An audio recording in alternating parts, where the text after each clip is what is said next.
Hello guys, it's Kha And Jack. and we're back from the German Nationals, and we topped the event with Chimera. I got top 8. And I got top 16 and lost against Dinh-Kha and Castillo. I lost to Julius Schwarzkopf, who won the event in the end. Yeah, let's go to the deck. We played the normal Chimera packet, like 3 Sword Knight, 3 Kodo, 3 Gazelle, 2 Baphomet, and the 3 Chimera Fusion. This is pretty obvious. These are your starter cards, in addition to your Apprentice, which is insane in this deck because it extends your plays, it gives you access to more exotic monsters like Chaos Angel or rank 6s, and also more link plays. And also, of course, it gives your deck much more consistency because it's like 3 more starters, which were missing before. And it's also make the ATK with the Baphomet fusion way easier since it makes 1 more illusion monster than before. That's true. Yeah, so 1 more attack with 3-1 attack, yes. And for other engine pieces, the illusion monsters, the Tau for your standard combos, and the Diabels, which is part of your end board, which makes this deck pretty unfair going first because it punishes opponents playing only board breakers, especially all the quick spells like Droplet and cuts like Eclipse, Evenly, and so on. For more engine / extenders, we decided to play the Edge and Patchwork package. They're pretty insane at extending and also breaking boards because a lot of the times your deck plays with 2 to 3 card combos, and Patchwork opening with any of the Chimera starters is the best way to play because it probably plays through basically every 1 or 2 hand traps. And you also need the fusion and more fusion access since when your like non-summon get interrupted, that you have like 5 more cards that you can play. And the engine together with the Apprentice is also like pretty good. You're getting a lot of advantage going second or first. Joel kind of sucks, but I think I only got Joel once or twice and it was okay. Oh, yeah. But it was an issue for the game. Yeah. So. And a lot of people do play 3 edge imps. We decided to cut one because sometimes you lock on too many of these cards and you end up breaking. And we wanted more space for an engine and to try to keep the deck at 40 cards. An engine which is not played that often anymore in this deck is the branded cards. Without the branded cards, you only have like 12 starters if you count Gazelle as a starter, and that's not a lot of starters to be honest. And that's why we decided to add the branded cards, but just as starters, not too big of a package though. So it's just 3 branded fusion and 1 Aubers. It's a starter and also pushes a lot of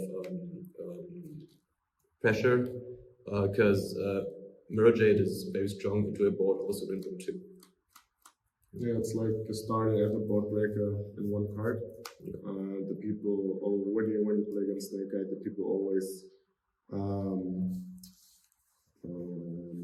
always have issue with playing against Windbroom because their negates Apple takes out Apple. When they use Princess, you can negate it, they have to Apple negate it, so you take off a lot of interruptions from the opponent with 1 card.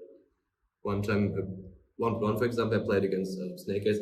In 1 I activated Benefusion into their loser board, and on some they used Mona on the Windbroom, and then on the new chain I just activated Talons and took the apple and killed my opponent. Yeah, in top 64 I played against the Snake Eye board and he had draw as well, and I only ended with the Windbroom on board and 1 Sword Knight, and he just didn't know how to beat the Windbroom, and I ended up winning the game even if he have all his resources because the people don't really know how to perfectly play against the Windbroom because they get greedy, they think they can OTK, and then they get punished for playing. And of course, also Ash bait if you go first, especially in game 1, if they think you're unbranded and activate this as first action, they will always Ash it.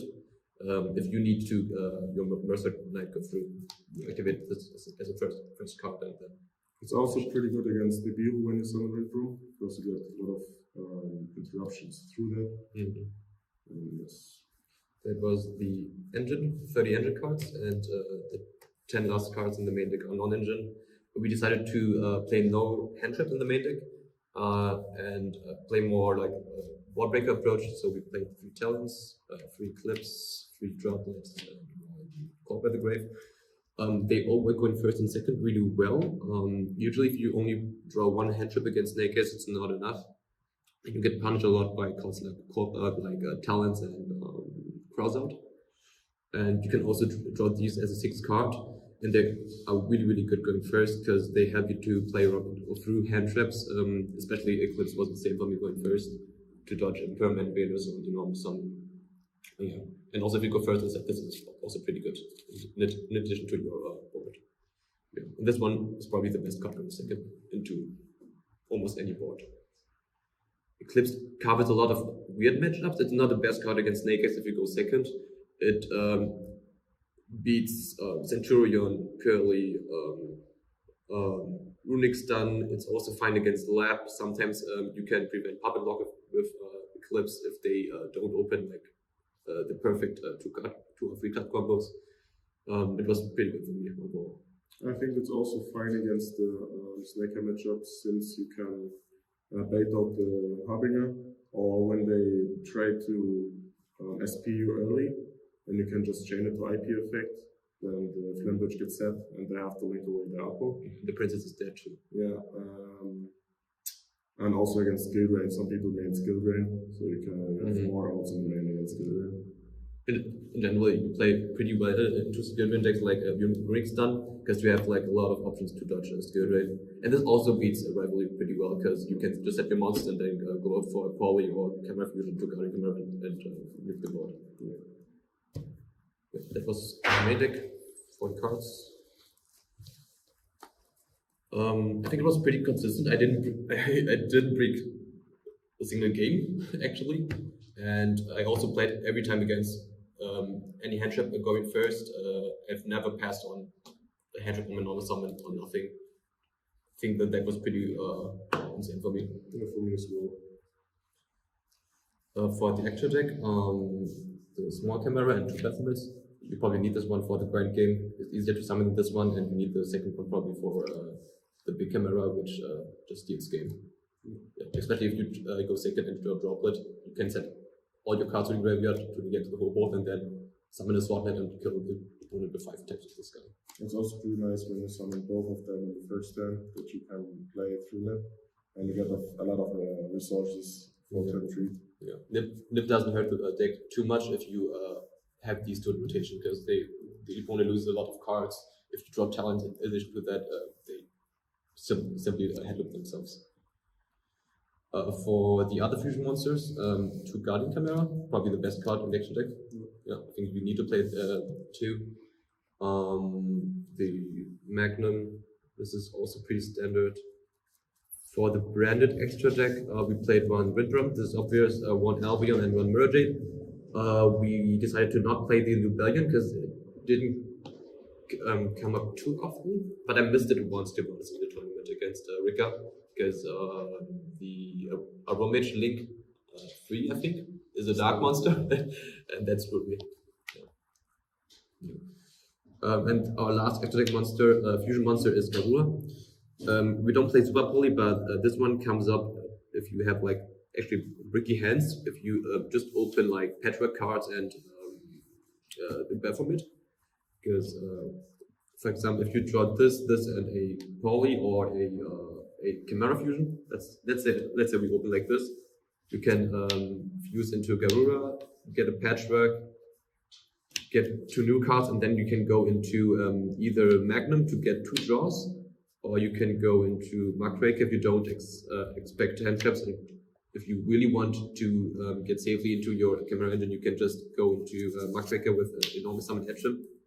You get a draw of Garura, and then you can revive the Baphomet to search 2 cards, which can come up and increases the consistency of the deck by a lot, I think like 2% or something like that. And our last extra deck cards, the non-fusion monsters, the speed is obvious.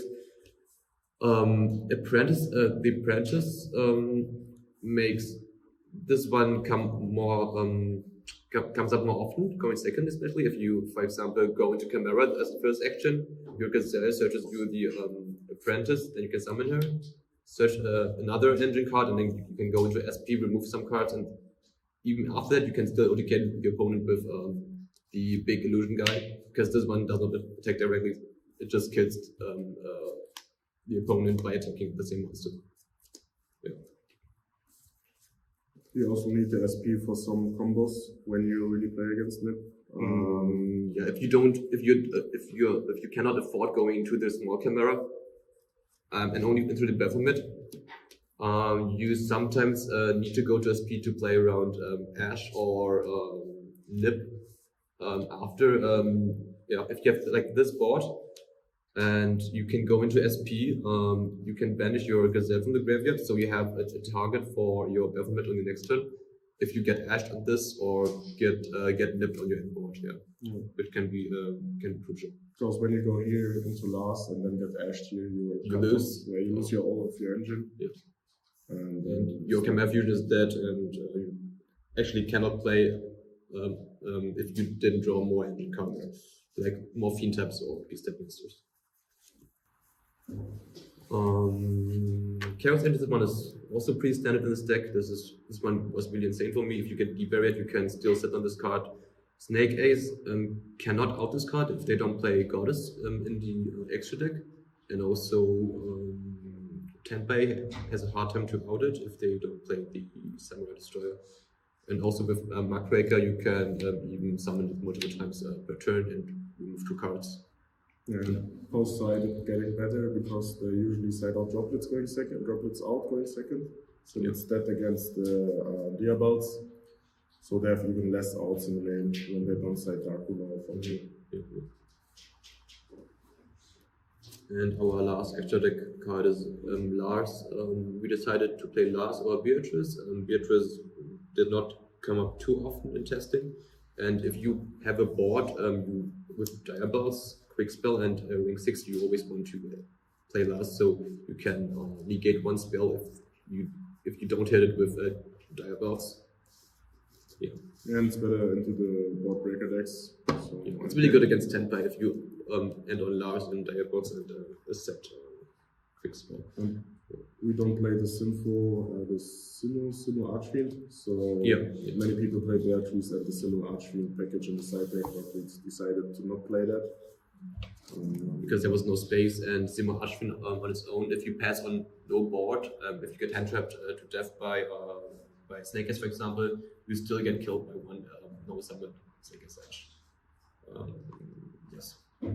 For the side deck, more board breakers, we decided to play 3 Dark Lord no more, 3 evenly, and 2 Lightning Storms. Besides these, then always against Snake Ace, and also to Thrust to search these, or even Brand Diffusion or Patchwork. Evenly was probably my favorite side deck card, because this one destroys the whole meta, to be honest. Because basically no relevant deck puts up Omni Negates to stop the Evilly.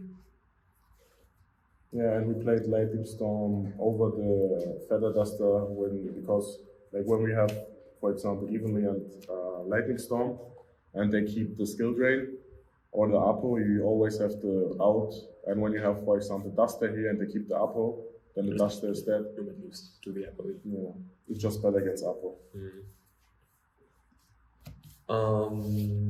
And to have something against like FTK decks like Branded or even the Mirror Match, because you just can't win the Mirror Match because Diabolds just kills you because you cannot use your Chimera Fusion or Lab if they try to loop Deep Barrier. We decided to play 3 Ash Blossoms. We were thinking about playing Biscuits, but Ash Blossom is the more generic card overall. Yeah, it's also better against the Breaker decks because when we know the opponent just played Breaker, the Thrust is not that great because we play 2 more targets for Thrust. So we have 3 Ash for the 3 droplet in the main. So it covers more matchups. And the 2 last cards in those decks are frost targets going first the deep area for mainly Tenpai. If they shift, you can just set this card, and for Snake Eyes we decided to play for the different dimension card. Overall, I think the deck was really good. I played against a lot of Snake Eyes and Tenpai, and I didn't drop a single duel against pure or cash Snake Eyes or Tenpai. And I think this deck is also pretty nice because if you play against Tenpai, your engine itself plays pretty well into it because Diabase destroys them. If they shift, you can just set a Mercer Knight and they usually can't kill you if they don't open like missing hand. And Snake Eyes also usually loses to your normal Diabase, Lars, and Fusion setup. Yeah, and the illusion monsters are also pretty nice against Tenpai and Snake Eye. I won like 1 or 2 matches where he had like the full board and I just set on one illusion monster and he couldn't kill me. Then I could recover the next round. And also against Tenpai, they have problems to beat your illusions. I mean, they can make the level 10, but your bodies doesn't die directly. And yes, many people forget the effect of the illusion monsters. Yeah. I think that was it for the deck profile. Do you have any shoutouts?